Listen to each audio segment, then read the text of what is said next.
तमन्ना माफ कर, मैं तेरे को इस दुनिया में नहीं आने दूंगी।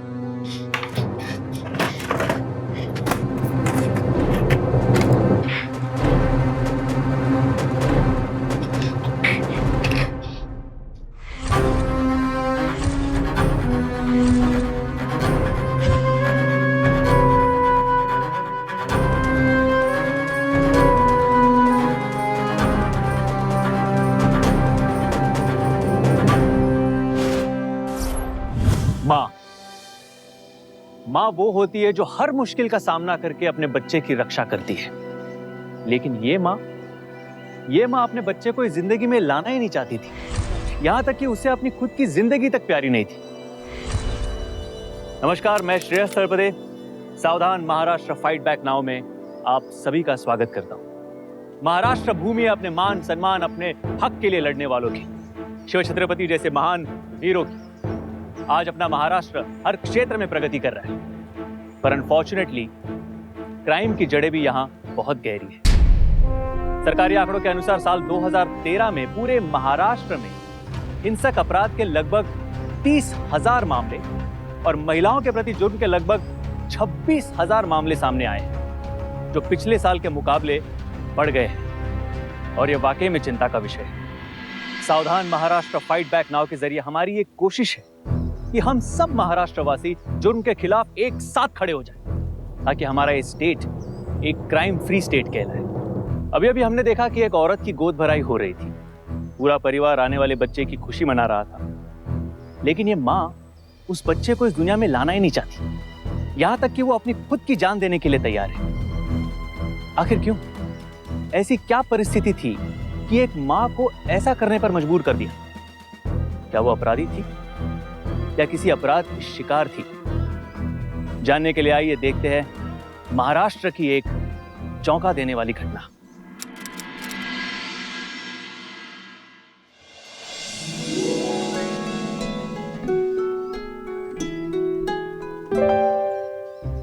ए शांति, आज ना तुझे छोड़ूंगी नहीं मैं। पहले पकड़ के तो दिखा। अच्छा, रुक, तुम भाग कहाँ रही है? आएगा, अब बता। ना बोल, अब क्या हुआ? आई गए पोरीनो, कशाला मस्ती करताय? इतनी बड़ी होती जा रही है, अक्कल कब आएगी रे तुझे? योगिता सोड दिला। रुक जा, आने दे बाबा को, खूब शिकायत लगाऊंगी तेरी मैं। काय झालं? ले आ गए बाबा, अब लगा शिकायत। अच्छा रुक तो। बाबा मैं खाना लेके आती हूँ।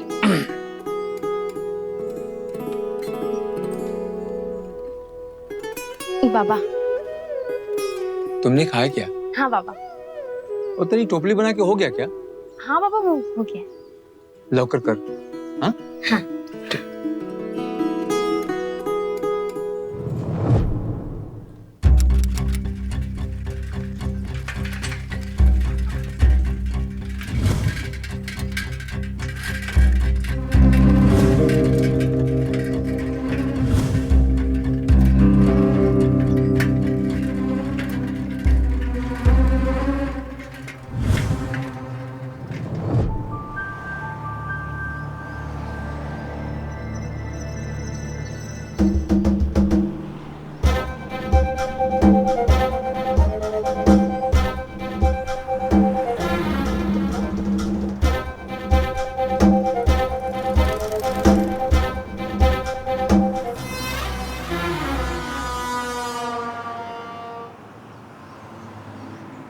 भाऊ भाऊ दिवस फिरले, सारे कामकाज ठप पड़ गए, घर में खाने के लाले पड़ गए हैं। जवान बेटी घर में ऐसे बैठी है, भाऊ मला काही समझत नहीं कि मैं काय करूं। भगवान पर भरोसा रख, दिन कब लड़ जाएंगे कोई ठीक नहीं। युक्ता तुम्हारी पोरगी नहीं आता माझी पोरगी आहे। एक मिनट, ठीक है? नहीं भाऊ, आपका पहले से ही बहुत उधार है। अरे भगवान ने दिया इसलिए दे रहा हूं, मगर एक दिन सब वसूल लूंगा।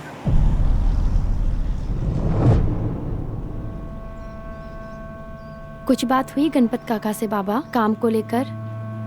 बात तो हुई है, बाकी देवाची मर्जी.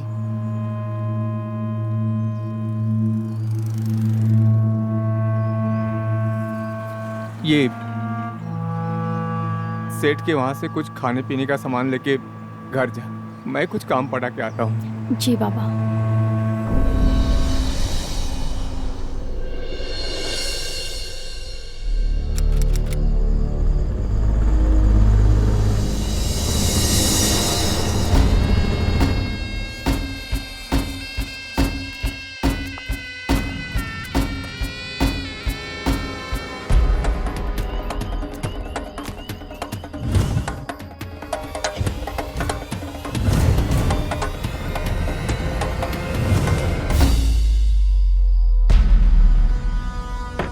आई आई.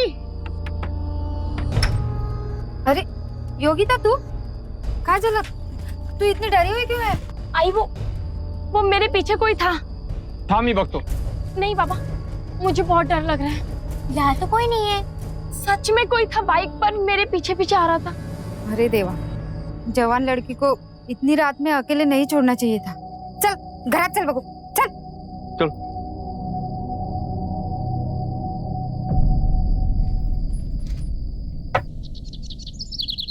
कल गणपत भाऊ ने खुद से 1000 रुपये दिले. देवच पावला म्हणायचा. खरं तर गणपत भाऊ आणि कांचन भाभी दोनों भी बहुत अच्छे हैं. सारे गांव पर उपकार करते रहते हैं. आई, अब हमारा अचार ना एकदम खाने लायक हो गया. मैं कंचन काकी को देकर आती हूँ. जा देवने. काका, अरे गणपत भाऊ, 100 वर्ष आयुष्य. अभी हम तुम्हारी ही बातें कर रहे थे. भाऊ मुझे बुला लिया होता. मैं अपना उधार लेने आया हूँ. लेकिन भाऊ मला माहिती है कि मेरे पास पैसे नहीं है. मैंने कब बोला मुझे पैसे चाहिए? मैं समझा नहीं. हम तो यहाँ योगिता का हात मांगने आए. माझा भतीजा है ना माधव, उसको तुमची योगिता बहुत पसंद है. लेकिन उसने योगिता को देखा कहाँ?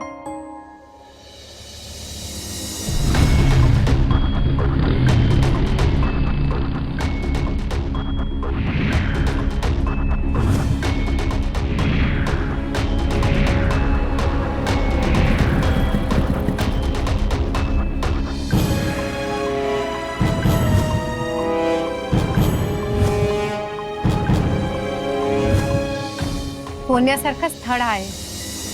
खूप छान है हमारा माधव. बचपन में ही इसके माँ बाप गुजर गए थे और तब से खुद को संभाला है इसने. गोंदिया में खुद का घर है और नागपुर में नौकरी करता है और वहीं रहता है. बड़े ऑफिस में काम करता है. हमने इसे योगिता के बारे में बताया और कल ही इसे योगिता बाजार में मिल गई. इसे तो योगिता बहुत पसंद है. क्यों योगिता, पसंद है ना माधव? अगर सांग ना, आवडला ना तुला? शर्मा गई.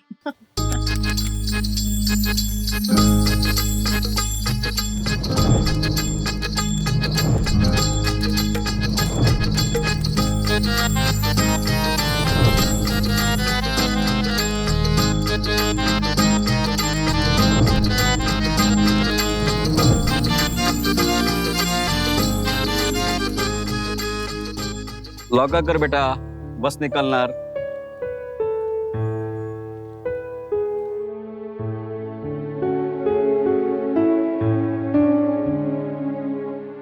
बाबा ये आपके लिए.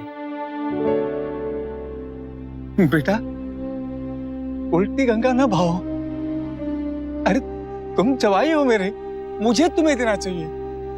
बाबा आज से मैं सिर्फ आपका दामाद नहीं हूँ, आपका बेटा भी हूँ. आप सबकी सारी जिम्मेदारियां आज से मेरी. खुश रहो बेटा. भगवान जाने पिछले जन्म में जरूर मैंने कुछ अच्छे कर्म किए होंगे कि तुम जैसा दामाद मिला है. सदा खुश.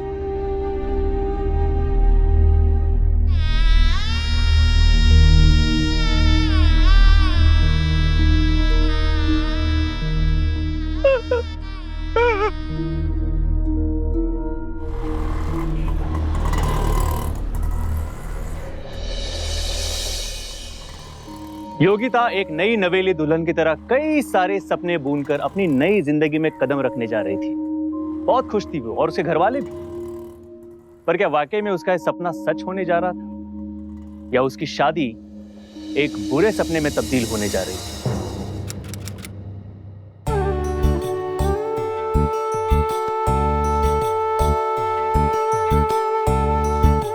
आज अगर आई होती ना तो अपनी बहू का अच्छे से गृह प्रवेश करा दे।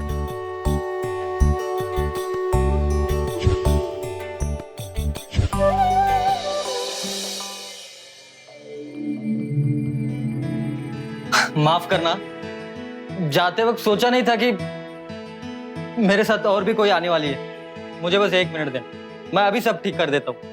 ओके?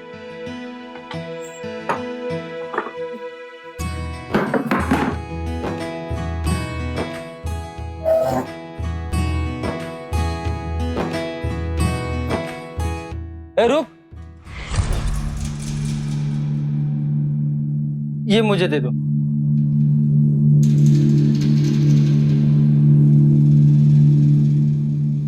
आ जाओ, तुम बैठो। तू नवी नवरी आहेस ग माझी दुल्हन। तू आज काम नहीं करेगी?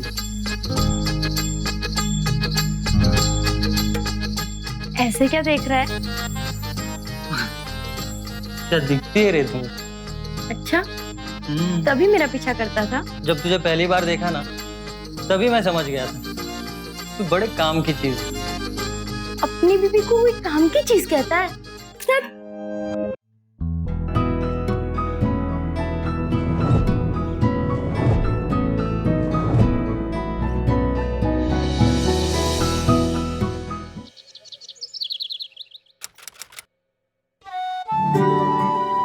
छोड़ना, खाना बनाने दे। अरे तुझे खाना बनवाने और काम करवाने के लिए थोड़ी ना लाया हूँ। अच्छा, तो फिर तू मुझे क्यों लाया है? देख, मैं तुझे यहाँ लाया हूँ ताकि तेरे आने से मेरे जिंदगी का सूनापन खत्म हो जाए। अरे बहुत अकेला रह चुका हूँ, अब मैं तुझे अकेला नहीं छोड़ूंगा जिंदगी को।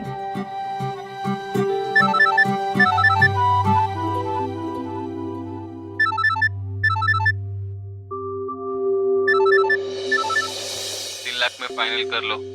भाव जो कह दिया सो कह दिया, बार बार मोल भाव नहीं करता, समझे? अरे तू कितनी लकी है रे मेरे लिए। तू आते ही एक डील पक्की हो गई। अच्छा, ये क्या कर रही है? खाना। जा, जल्दी से रेडी हो जा, चल। एक बार खाना तो बनाने। अरे बाहर खाना खाएंगे, जल्दी से रेडी हो जा, चल जल्दी कर। 1 मिनट। जल्दी रेडी हो जा, चल फटाफट।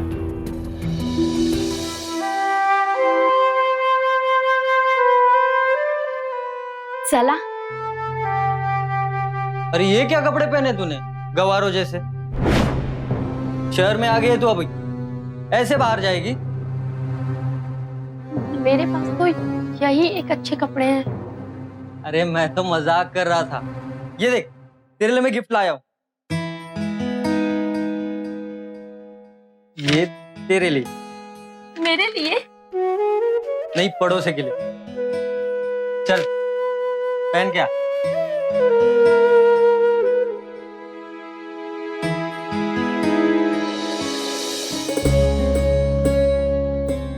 अरे वाह, काय झकास दिसतेस। चल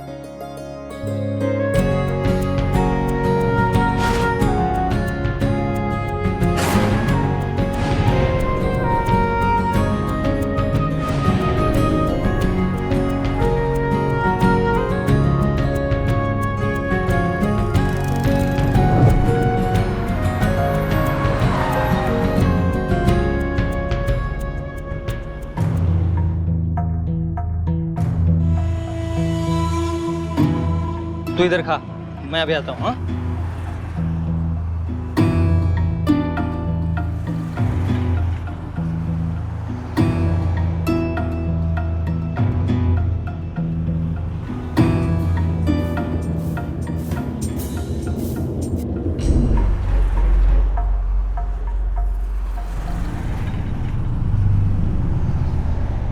हाँ?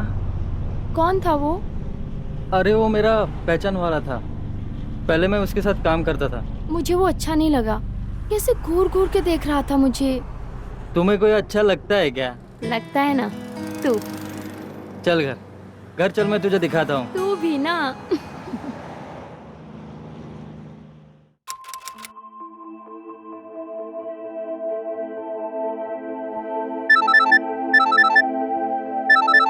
अरे बार बार कितनी बार फोन करेगा यार? देखना है, जा क्या करना है कर ले। चल मैं भी देखता हूँ, क्या कर ले कर। क्या हुआ? शहर जा, चल। अभी?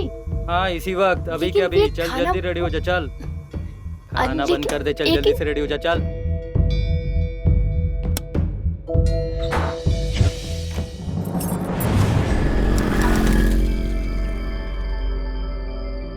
माता तो कुछ बताएगा कि हम कहाँ जा रहे हैं और क्यों जा रहे हैं। अरे तू 2 मिनट चुप नहीं रह सकती क्या?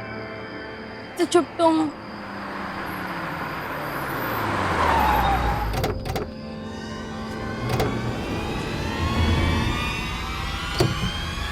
अरे खाना बनतो, खाना पकड़ बचन, पकड़ इसको। छोड़ो नहीं, छोड़ो माता। छोड़ो माता, छोड़ो माता। ले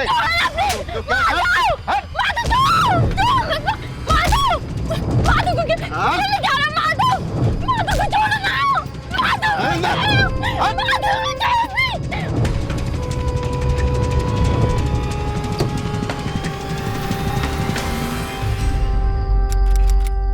दरवाजा खोलो, दरवाजा खोलो।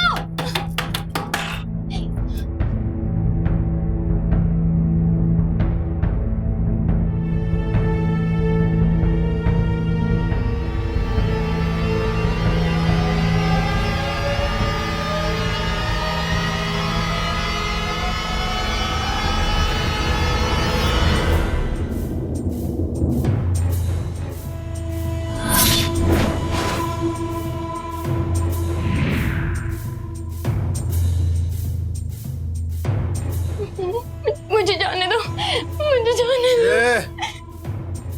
गप बस, मुंह बंद रख अपना।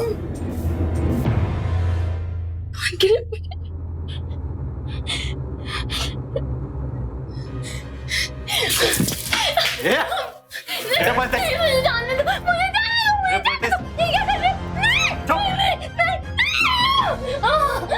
नहीं, चुप। नहीं मुझे।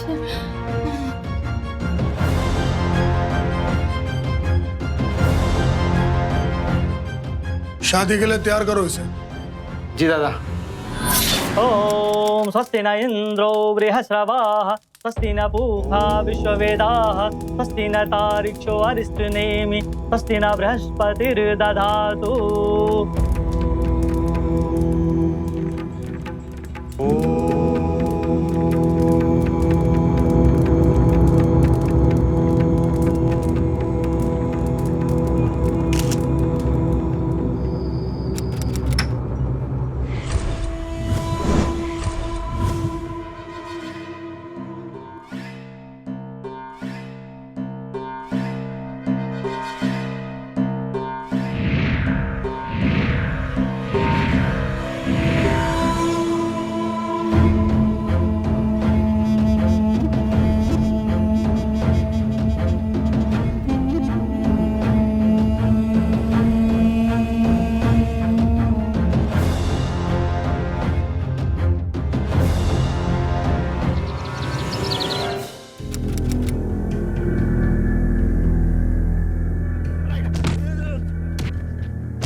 पुष्पराज, तेरी हिम्मत कैसे हुई रे योगिता पे हाथ डालने की? मेरी हिम्मत कितनी है तो पूरा गांव जानते रे। जो चीज चाहिए होती है ना वो हासिल करके रहता है मैं, और अगर नहीं मिली तो छीन लेता, समझा? मेरी बीवी को अपने साथ में लेके जाऊंगा। तेरी बीवी? हाँ मेरी बीवी। तेरी बीवी? हाँ। थाम तू, ये देख।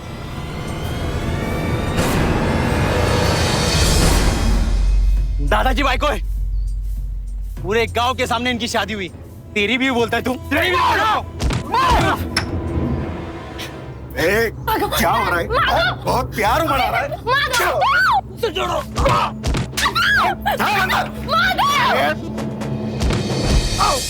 जाने दो मेरे को।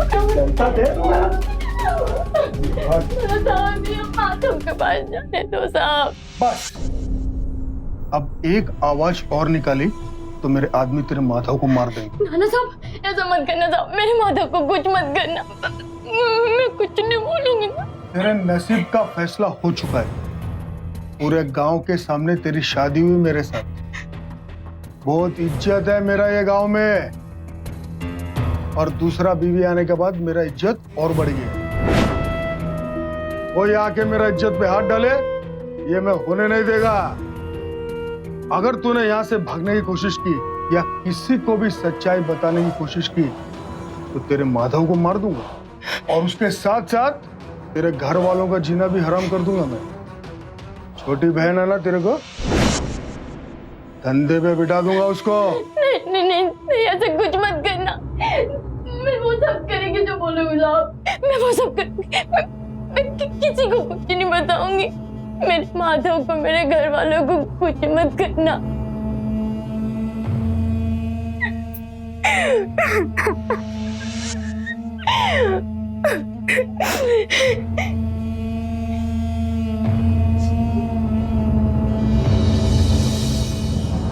इंसान खुद लाख मुश्किलें झेल सकता है, लेकिन अगर उसके अपनों की जिंदगी दांव पर लगी हो तो वो कमजोर पड़ जाता है, और इसी बात का फायदा बड़े और ताकतवर लोग उठाते हैं।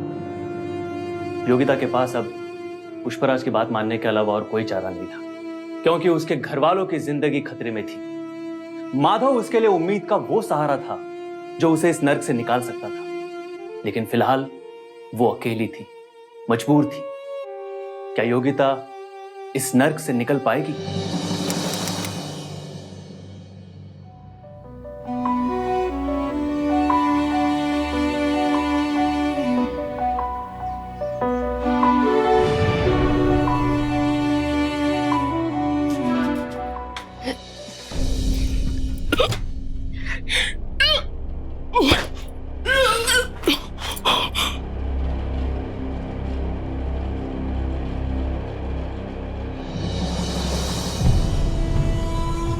ये खबर सुना के तूने मेरा दिल खुश कर दिया। मैं बाप बनने वाला हूं, मैं बाप बनने वाला हूं सचिन। अब तो ये सारा गांव जान लेगा कि पुष्पराज में आज भी कितना दम है। मेरा बेटा आ रहा है, मेरे कुल का दीपक आ रहा है।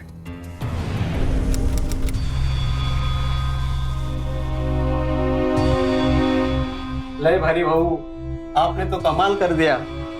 अरे सब किस्मत की बात है, इस उम्र में शादी करके पूरे गांव को दिखाया कि इसके अंदर कितना दम है। अपने पहले पत्नी के मरने के बाद शायद मैं दूसरी शादी नहीं करता। बस मेरी एक ही इच्छा थी कि मेरे मरने के बाद, मेरे जाने के बाद मेरा नाम जिंदा रहे। अब मेरा बेटा आ रहा है ना, अब मुझे कोई चिंता नहीं।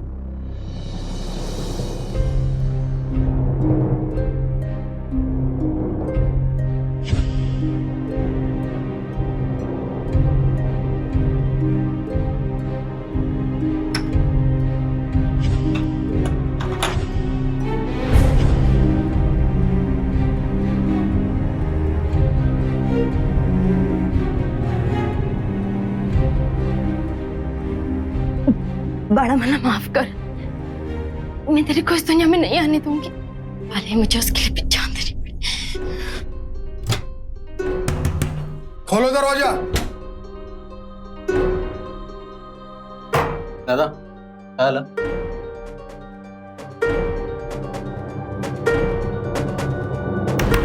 वहिनी दार उघडा। दादा वाजवा ना।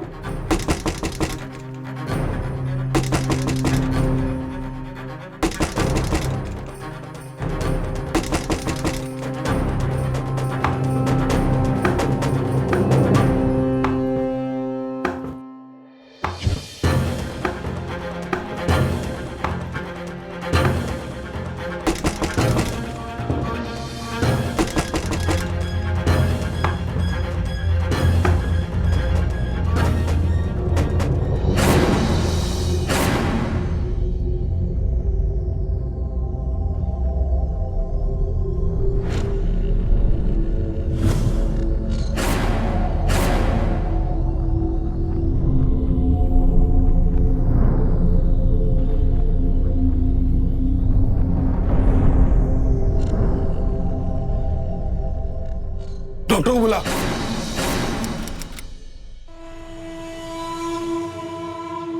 आपकी पत्नी अब खतरे से बाहर है। वो तो ठीक है, लेकिन मेरा बच्चा कैसा है? वो भी ठीक है।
अरे भाई को इसको बाहर ले जाके चुप कराना।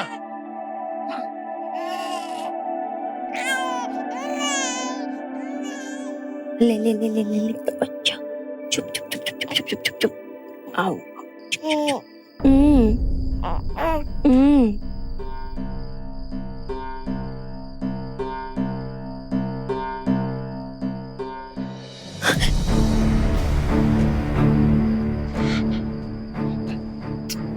तू कैसे आया यहाँ?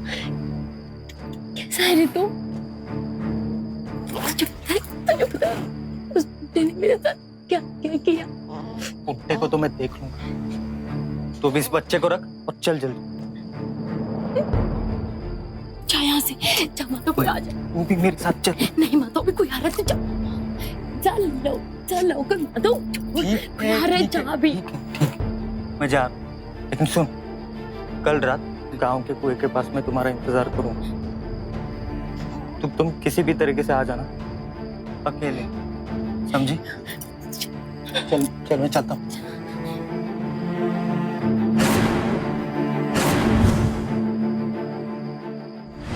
शहर का काम कैसा चल रहा है? सब ठीक है। इस बार ज्यादा मुनाफा आएगा। वो तो आना ही है। सचिन अब तो भी अच्छा जम गया काम। अच्छा है। रोटी अरे ये क्या है? जा खीर ले गया। हाँ, लाती हूँ।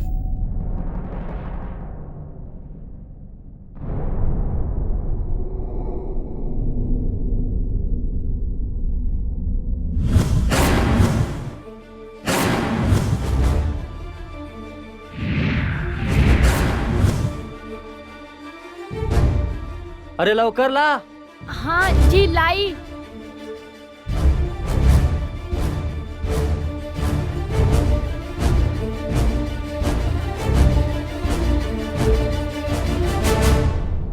किस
बच्चा क्यों लेकर आई है? माधव, ये मेरा बच्चा है, मैं इसको कैसे छोड़ के आ जाती? ये तेरा बच्चा नहीं है, उस पुष्पराज का पिल्ला है। देख माधव, उस पापी ने जो भी किया ना, उसमें इस बच्चे की कोई गलती नहीं है। ठीक है ठीक है, जैसा तुझे ठीक लगे। चल अब चलते हैं।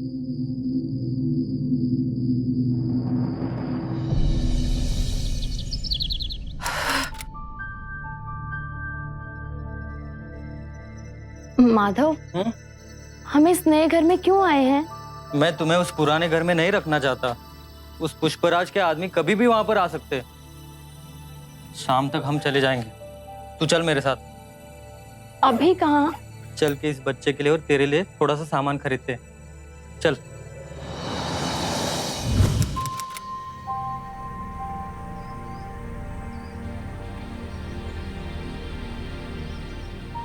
तू रुक, मैं जरा आता हूँ।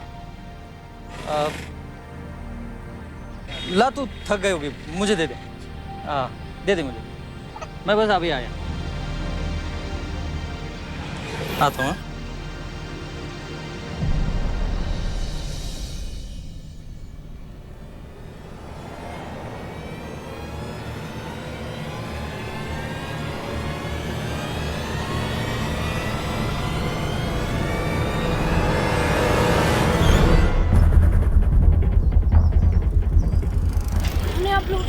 चल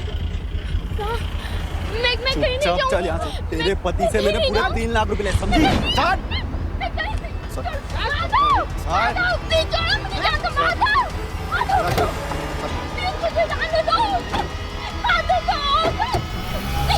जाने दो।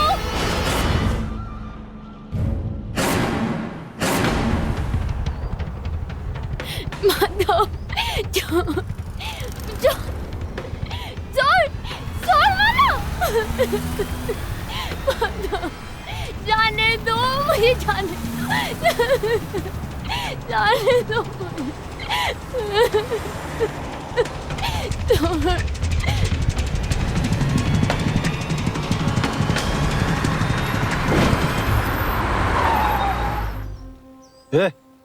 गाड़ी क्यों रोकी?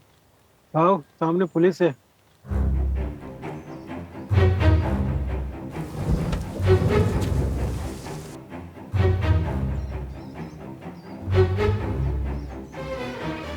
पुलिस किधर से आई?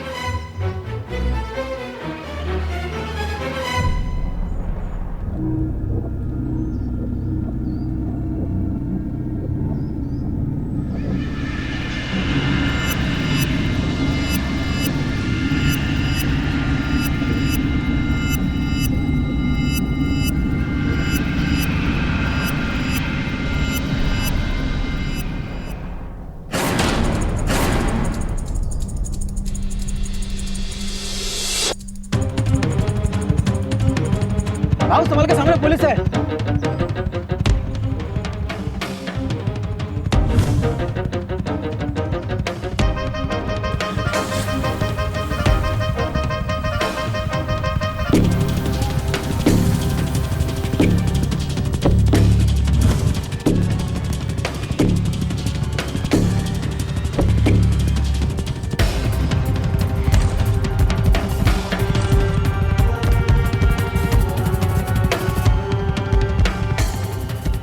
जिस माधव के लिए योगिता ने इतना सब कुछ बर्दाश्त किया था, उसी माधव ने उसे धोखा दिया था, यहां तक कि उसका सौदा किया था। आखिर कोई इंसान एक महिला का, एक औरत का इस तरीके से सौदा कैसे कर सकता है? कानूनन तो यह अपराध है ही, लेकिन इंसानियत के तौर पे भी ये एक बहुत ही गिरी हुई हरकत है। खून खौलता है मेरा ऐसे आदमियों को देखकर। सोचिए क्या गुजरी होगी उस औरत पर जब उसे पता चला होगा कि उसी के पति ने कुछ रुपयों के लिए उसे किसी और को बेच दिया। अब तक तो योगिता मजबूरी में सब कुछ बर्दाश्त कर रही थी, लेकिन अब उसके बर्दाश्त की हद खत्म हो चुकी थी।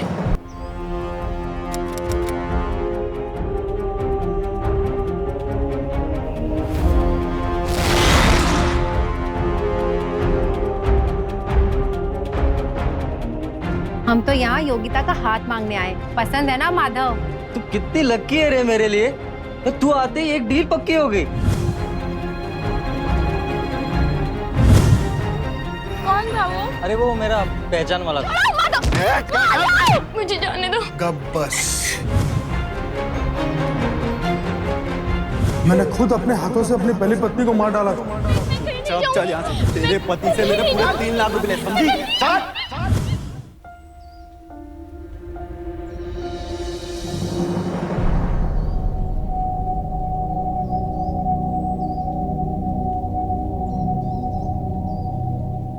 देखा, नहीं मिला ना?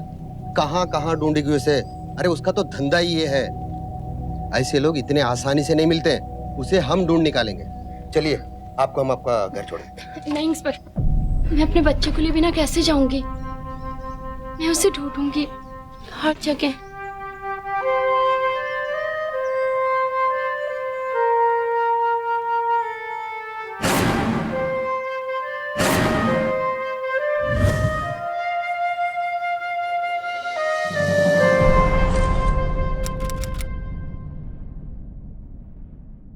सच बताओ, आखिर ये बच्चा किसका है? अगर तुला मी सांगितले ना, मेरे रिश्तेदार का है बोला तो यहाँ क्या कर रहा है? अरे मियाँ बीवी के झगड़े में बीवी उठ के मायके चल गई। अब बाप अकेला बेचारा क्या करेगा, तो लेकर आया तुम्हारे पास। 2-3 दिन में चला जाएगा। और कल उठ के हमारे भी तो बच्चे होंगे, तो अभी से ट्रेनिंग ले ले।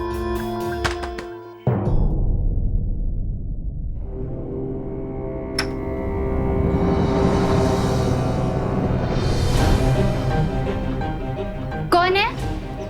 कोई नहीं है। क्या कर रही है यहाँ पर? चल। तू कहाँ गायब हुई थी? मैं ढूंढ रहा था ना तुझे। तू चल, मैं आता हूँ। बहुत बारात ले आया तू। अब तुझे हम तेरे ससुराल ले चलते हैं। साहब, चल। मैंने कुछ नहीं किया साहब। साहब मैं इसका पति हूँ साहब। ये योगिता सांगना है ना। तो ये कौन है? वो पुष्पराज ने सब कुछ उगल दिया पुलिस स्टेशन में, समझ में आया ना? चल। चम्मा आइला, ये तेरी दूसरी पत्नी। और ये? बताता हूँ साहब, बताता हूँ। बोल। इस लड़की को भी मैंने बेचने के इरादे से लाया था। इसकी भी फाइनल डील हो चुकी थी साहब। मैं गांव के भोले भाले परिवार की लड़कियों को फंसाकर बेचने का धंधा करता हूँ साहब। इसमें गांव वाले लोग भी मेरी मदद करते हैं। योगिता जैसी मजबूर लड़कियों का सौदा पुष्पराज जैसे लोगों के साथ करता हूँ। और वो अपने घर में बीवी के लिए मुंह मांगे कीमत देने के लिए तैयार रहता है साहब। और बीवी के साथ नौकरानी का भी काम करती है। ऐसे में योगिता को पहले से ही पुष्पराज को बेचा था मैंने, लेकिन पुष्पराज अपनी जुबान से पीछे हट गया साहब। अरे बार बार कितनी बार फोन करेगा यार? देख नहीं जा, क्या करना है कर ले। मेरी 5 लाख रुपए की बात हो गई थी इसके साथ, पर इसका मुंह देख के उसने 2 ही लाख रुपए दिए, बस उतना ही सब। उतना ही लड़कियों का सौदा करता है तू?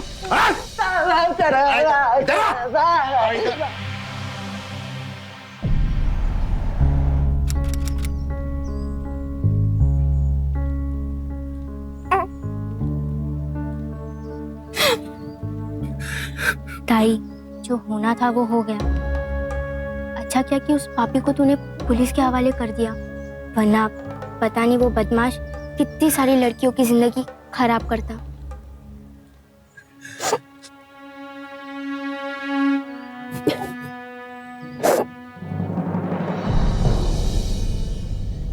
माधव को आईपीसी के सेक्शन 370 मानव तस्करी, सेक्शन 120 भी आपराधिक षड्यंत्र, सेक्शन 415 और 417 धोखेबाजी, सेक्शन 503 और 506 आपराधिक धमकी और सेक्शन 376 बलात्कार के आरोप में उम्र कैद की सजा सुना दी गई। पुष्पराज और उसके भाइयों के साथ साथ गणपत और कंचन को भी आईपीसी सेक्शंस 120 भी, 370, 415, 417 और 506 के तहत 10 साल की कड़ी सजा सुनाई। अपने स्वाभिमान और सम्मान के लिए इंसान को खुद भी खड़ा होना पड़ता है। ह्यूमन ट्रैफिकिंग या मानव तस्करी एक जघन्य अपराध है। एक तरफ हमारा देश प्रगति के पथ पर आगे बढ़ रहा है और दूसरी तरफ कुछ असामाजिक लोग लोगों की भूख और गरीबी का फायदा उठाकर उनकी भोली भाली लड़कियों को अपने जाल में फंसाकर उनका सौदा कर रहे हैं, उनको नौकरी के शादी के सपने दिखाकर उनको देह व्यापार में धकेल रहे हैं। सरकारी आंकड़ों के अनुसार साल 2013 में ह्यूमन ट्रैफिकिंग के 310 मामले दर्ज हुए, जिनमें हर उम्र की लड़कियां शामिल थी। अगर योगिता के माँ बाप ने माधव के बारे में छानबीन की होती, उसके बारे में जानकारी रखी होती, तो शायद योगिता इस षड्यंत्र और इस यातना से बच सकती। इसलिए जरूरी है कि हम हमेशा सजग रहे, सावधान रहे। महाराष्ट्र को क्राइम फ्री बनाना हमारी भी जिम्मेदारी है। अगर अभी नहीं तो कभी नहीं। फिर होगी मुलाकात महाराष्ट्र में जुर्म से जंग की एक और सच्ची घटना के साथ। तब तक सावधान महाराष्ट्र, फाइट बैक नाउ, आता बस। तो सावधान इंडिया।